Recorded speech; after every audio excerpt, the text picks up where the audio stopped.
और आगे यानी हमारे भैया मैकू लाल, आगे मैकू लाल ग्राम सभा इसी गांव के रहने वाले गोसाई के बुराव के, जो भी मेला कमेटी के लिए 500 रुपया चंदा रहा है, साथ में पार्टी के लिए 50 रुपया इनाम।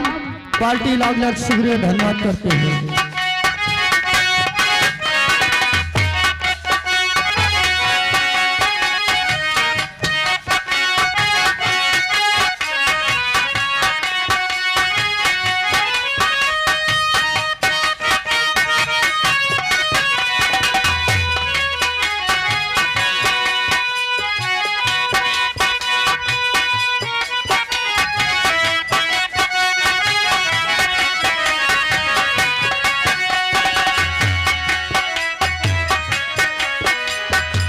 इतनी दर्द भरी है तेरी मेरी प्रेम कहानी, इतनी दर्द भरी है तेरी मेरी प्रेम कहानी।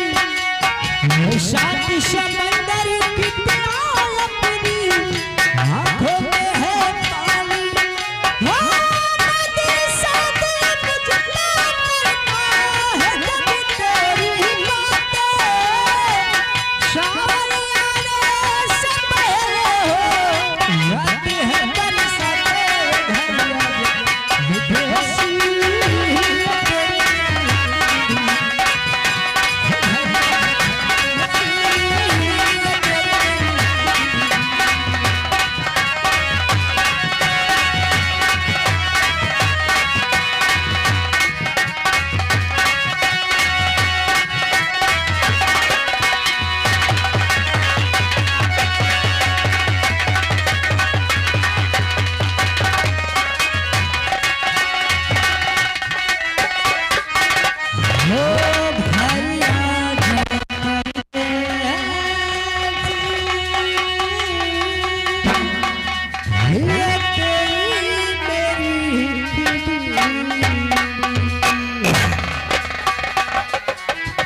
शंकर